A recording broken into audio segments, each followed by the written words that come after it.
avanzada. Distribución y enlace de electrones. Introducción.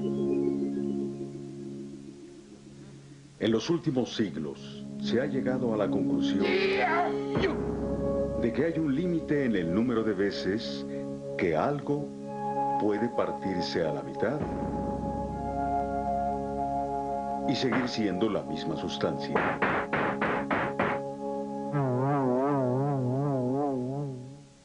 Creemos esto porque toda la materia está formada por pequeñas partículas llamadas átomos.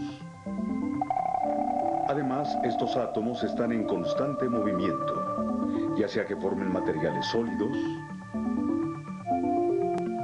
o líquidos. Cada uno de los átomos se mueve indiscriminadamente entre los otros átomos que también están en movimiento. En los gases hay más espacio disponible para que cada molécula se mueva libremente. Algunas interrogantes sobre los átomos intrigaron a los científicos durante años. ¿Qué hace que los átomos de un elemento sean diferentes a los átomos de otro elemento?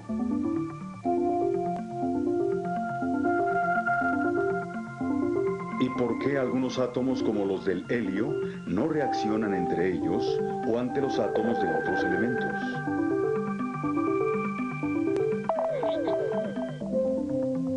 Fragmentarse. Mientras los átomos de elementos como el hidrógeno reaccionan entre ellos para formar moléculas de dos átomos o biatómicas, estos mismos átomos pueden reaccionar con otros átomos, como los del cloro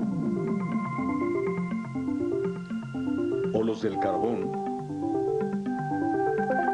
para formar un gran número de diferentes tipos de moléculas.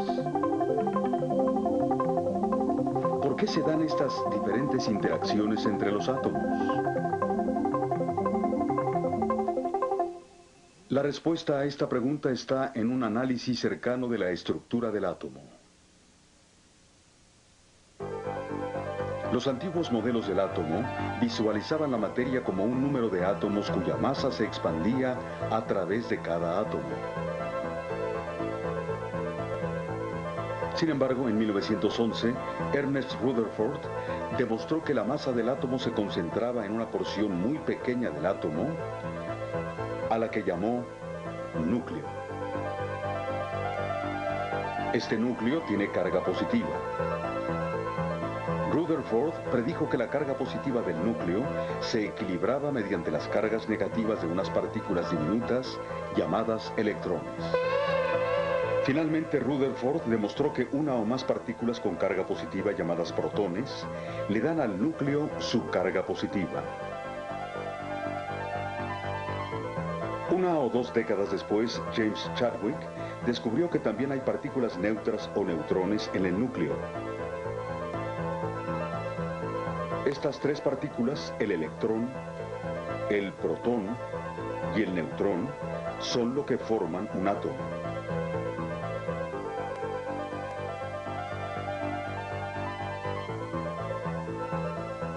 Para igualar la masa de un protón, hacen falta 1837 electrones.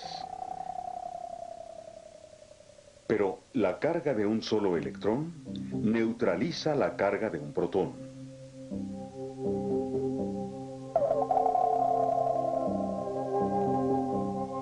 El protón tiene más masa que el electrón. En cambio, el neutrón tiene un poco más de masa que el protón.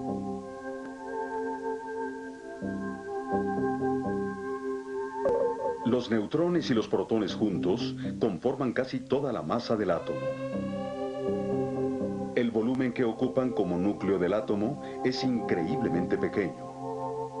Si el átomo es dibujado a tal escala que el núcleo sea de 2 centímetros de diámetro, el núcleo más cercano, dibujado en el siguiente átomo, deberá estar a menos de 400 metros de distancia. Esto significa que los materiales muy densos como el plomo, a un nivel atómico, están formados por espacio vacío, casi en su totalidad. Los neutrones ocupan un lugar muy importante en la determinación de la masa del átomo. ¿Qué soy? Tengo 6 neutrones. Podría ser boro, carbón o nitrógeno.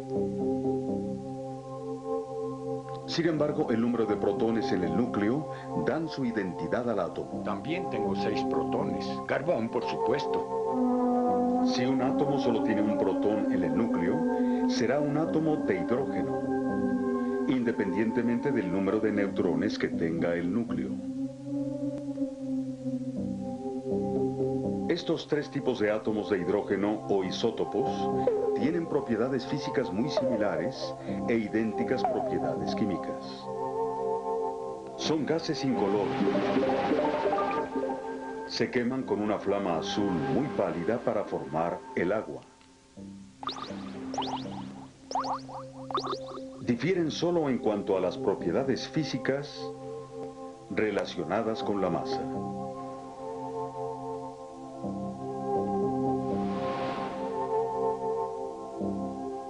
Un núcleo con 2 protones puede ser helio. Uno con 6 protones, carbón. Y uno con 92, uranio. El núcleo no cambia en nada durante una reacción química en que las sustancias son calentadas o puestas bajo presión. De hecho, el núcleo de cualquier átomo permanece inalterado cuando éste se une a otro átomo.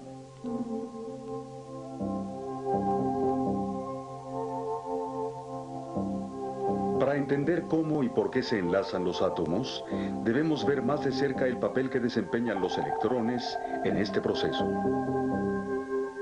El modelo del átomo de Rutherford dio algunas pistas sobre el papel del electrón. El hecho de que se encuentren electrones en el vasto espacio que rodea un núcleo significa que están dispersos de lo que antes se pensaba.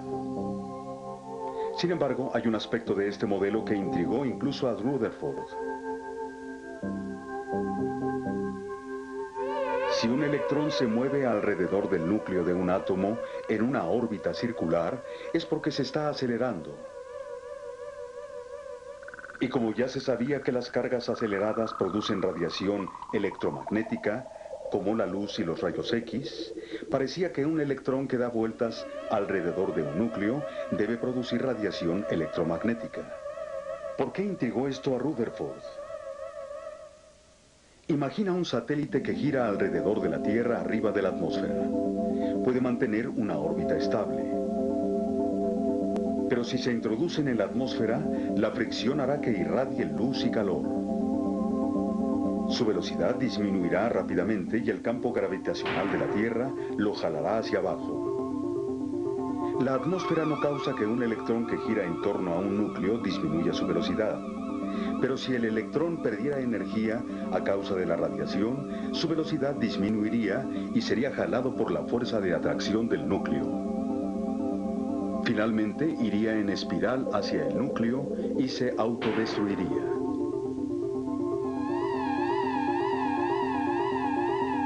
Pero esto no sucede.